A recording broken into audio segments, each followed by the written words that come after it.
Is it just me or does this whole frame look really wonky? Oh, I don't know.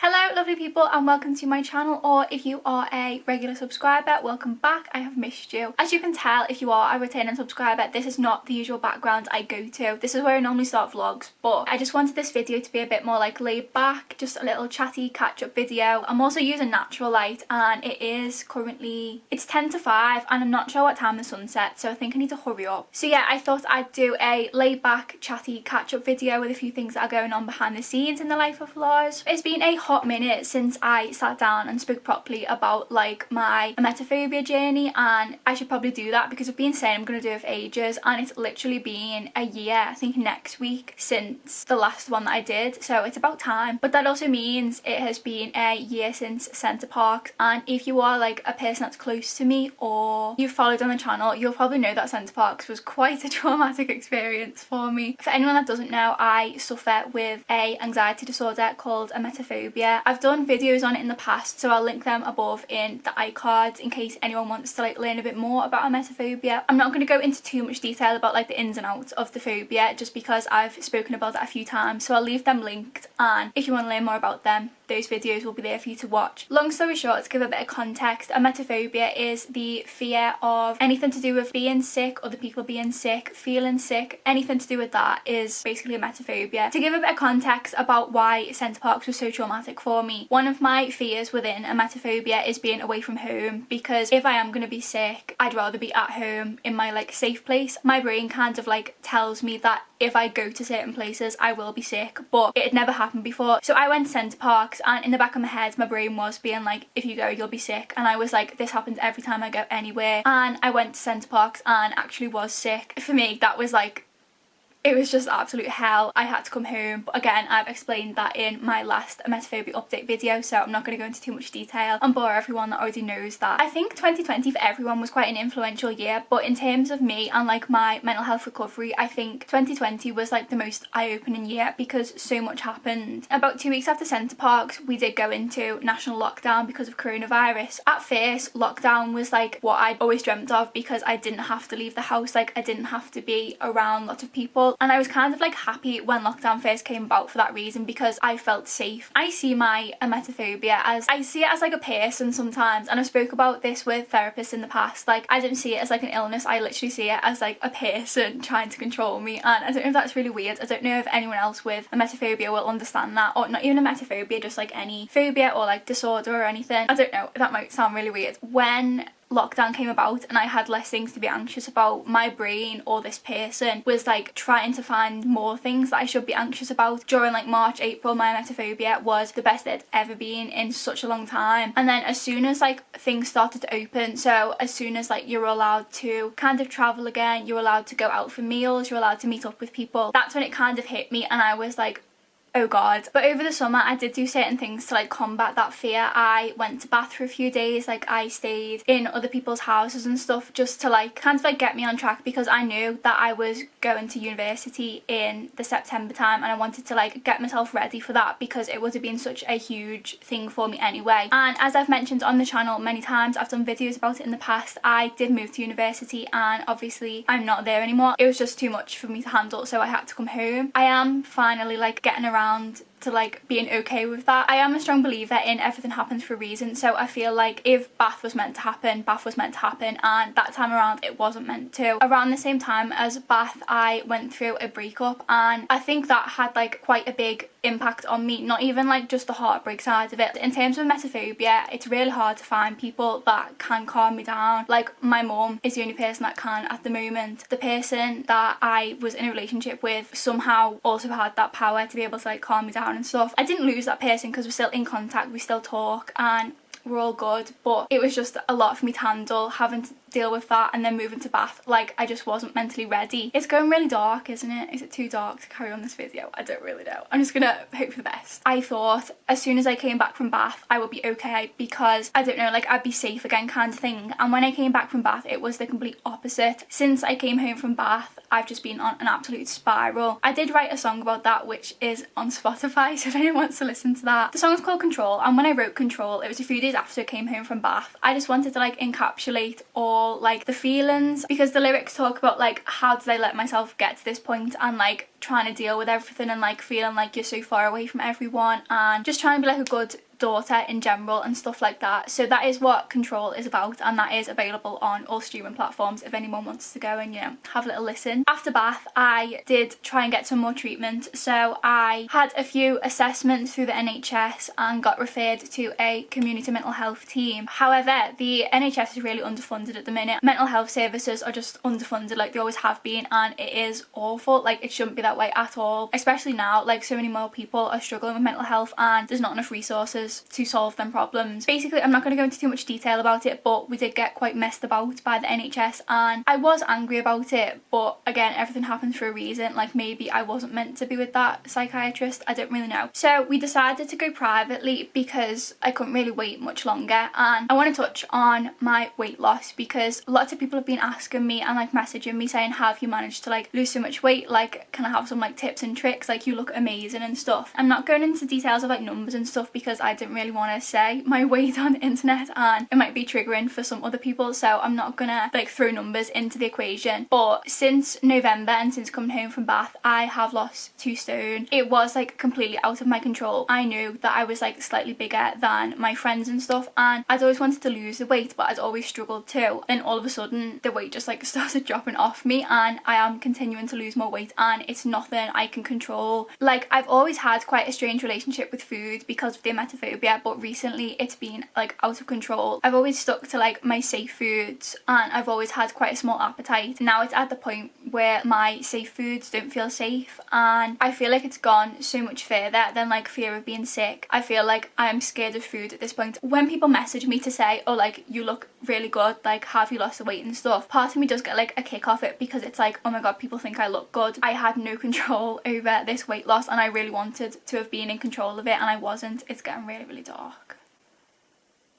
Cozy vibes. Let me put a lamp on. So yeah, the weight loss. I'll pop some before and after pictures on because I didn't realise how much weight I'd lost, because everyone around me was telling me I'd lost this weight and I was seeing it come off on the scales, but I wasn't seeing it personally. And then I was looking through my camera roll for pictures for Katie's birthday, because it's Katie's birthday this week. I was looking at pictures from a little while ago and I was like, it just hit me how much I'd actually lost. I feel like partly it upsets me because just how like out of control I feel at the moment, and I guess it is kind of scary because it's the first time I've realised like how much it's like physically affected me. Like, I know that I'm like always dizzy and I'm always like lightheaded because of like my diet and stuff, but like seeing those pictures and comparing those pictures, it was like, this is like physical now. As I mentioned, we've now gone private, and recently, what date was it? It was the 11th of February, I think it was. I had a psychological assessment with a new psychiatrist. I went into that being like, okay, I have emetophobia, like I want to get better, fresh start and everything. And I came out of that assessment feeling 10 times worse. A few years back, I don't really talk about this side of my mental health, but a few years back I was diagnosed with something called MAD, which is mixed anxiety and depressive disorder. That was in 2017 when I got diagnosed with that. Obviously I always knew that like in terms of my mood and stuff, like something wasn't always right. As emetophobia started to get worse, I felt like my mood was starting to get worse, and I just thought that was like hand in hand. So I went into this assessment. For the first time it was like someone was actually like trying to get to the bottom of it, because every time I've been to counselling and therapy before, they'd just be like, okay, we're gonna like look into thinking styles and you're gonna keep a diary and stuff like that, and I was like, this is not helping me at all. And he was the first person to like actually like look deep into it. He basically diagnosed me with generalized anxiety disorder, depression and emetophobia as like a byproduct. He thinks as a child I had depression and GAD, and that kind of manifested as emetophobia. So I had depression and anxiety first, and then that kind of led on to emetophobia, which kind of annoys me because GPs and people in the past had just put it off as like me having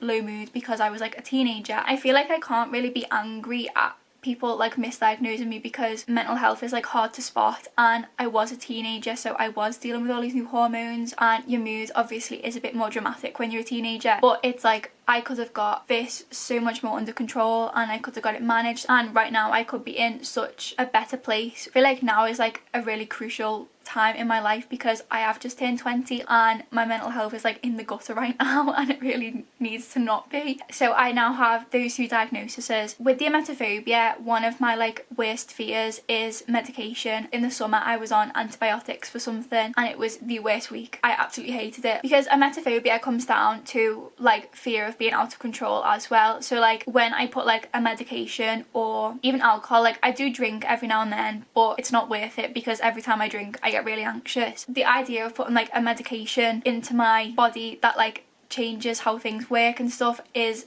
absolutely terrifying. So the idea of like the side effects and like it being able to make me sick is bad enough. The medication he was going to put me on, well, the medication that's literally sat over there but I refuse to take, is like one that alters your appetite. It also helps you sleep. That just makes me feel so out of control, and I've tried to take it and I can't, like it's just not going to happen. But he said to me psychotherapy won't work without medication alongside. That was like one of the hardest things to hear because medication for me is like the final resort. Like I am so scared of it, and I explained like my fear of the side effects and being out of control and stuff, and he was like, this one is like the one that's got the least amount of side effects kind of thing. So I said I was willing to give it a try. It's literally sat over there and I didn't want to touch it. I have another appointment with him tomorrow to like discuss what's going to happen if I can't take them, but yeah, I don't see myself being able to take them. I'm just going to see what he says tomorrow. I feel like I should have filmed this video tomorrow so I had that bit of information to share, but I don't. So I keep thinking to myself like, this is rock bottom, like it can't get worse than this, and then somehow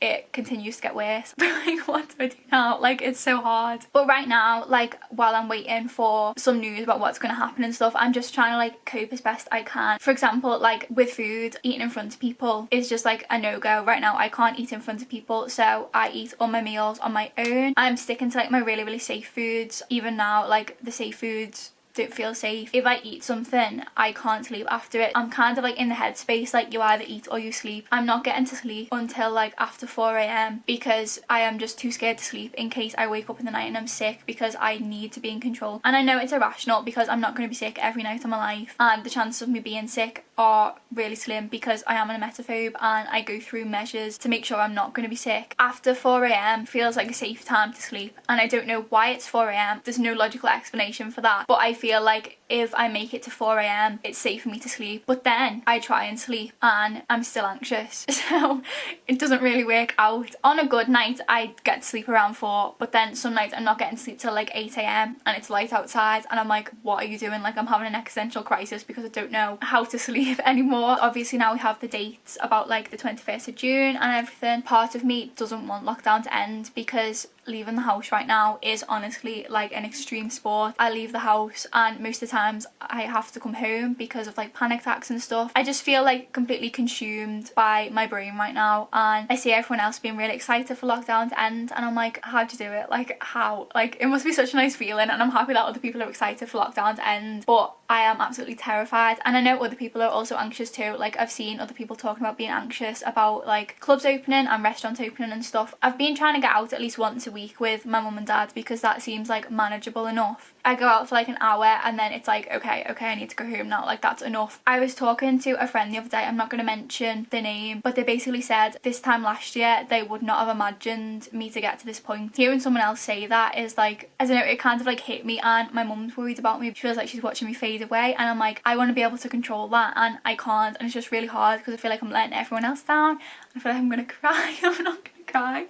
I'm okay, I'm not gonna cry. Okay, I'm composed, we're all good. I think I said a few videos back, I feel like I did, I can't remember I actually did, but I have like a vague memory of me saying it, that going back to Bath in September was like my goal. And after speaking to the psychiatrist, it's kind of like not a goal that I'm gonna meet in such a short time, because he said if the meds helped, it would still be like a very long process of getting me back on track, and obviously me not being able to take the meds is like putting that on hold even more. So I did have to make the decision to basically say goodbye to the idea of Bath. That really hurts, because it's like I see my friends and I see people going off to their dream unis and doing their dream courses, and after being so excited to go and just like planning my future, to have to say goodbye to it is really hard. But after talking to the psychiatrist, the reason everything spiraled out of control was most probably because I pushed myself too far to go to Bath. That and the breakup are the only two things that would have like triggered this much of like a downfall. There's people talking outside, I don't know if you can hear them, but I hope you can't. But it's not all bad, because as most people know, my very close second choice for university was LMA, which is where I went to study music for college. So I am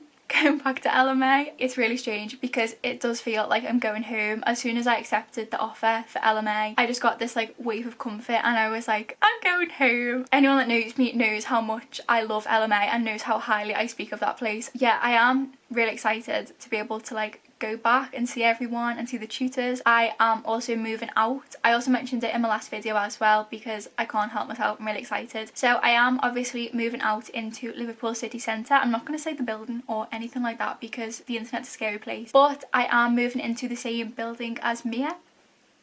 So technically me and Mia are moving out together, and that's just the dream. Like me and Mia always talk about moving out together, and like we always tag each other in TikToks of like best friends living together, and yeah, I guess our little dream is a reality. Yeah, we're going to be in the same building. So expect lots of Mia on the channel, and you can also expect moving vlogs and just like uni content again, and I've started buying things for uni, so expect to see like home hauls. Hopefully moving out this time will be a lot more successful than it was last time. I think it will be, because I'm obviously moving into town. If I am struggling and I have a bad day, I can just get on the bus home. Like I don't have to move all my stuff back from another city. I think it will be a lot more manageable, and the fact I'm going back to LMA as well, which was like my safe place. LMA literally saved me. Before I went to LMA, I was in such a bad place, and my first day at that place I was like, I have so much hope for the future now. Bath isn't like completely cancelled. I can always go and do masters there. There's obviously so many people in Bath that I absolutely adore. I will be definitely going to visit them when it's safe enough to do so. Like YouTube is like the main focus in my life right now, because I am unemployed. I'm actually on universal credit at the moment. I have been for a few months. YouTube has also introduced me to some of the best people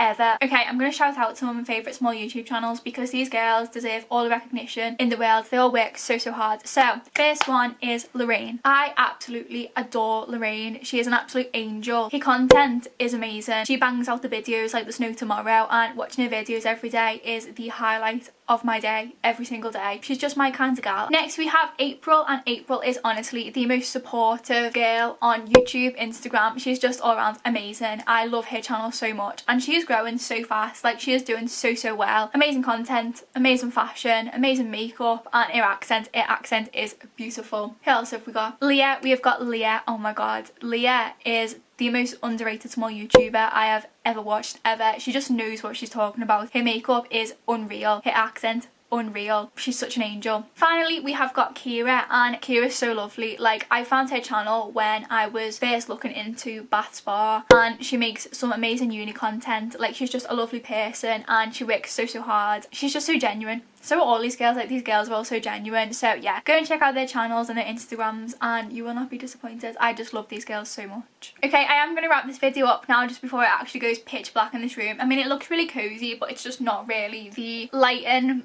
I'd have liked in this video. Yeah, I really hope you enjoyed this video. Don't forget to hit the subscribe button down below if you'd like to join the family. And yeah, I'll be back with a more light-hearted video next week. Very thankful for you guys who are here on this journey with me. I love you all so much, and I'll hopefully see you in my next video.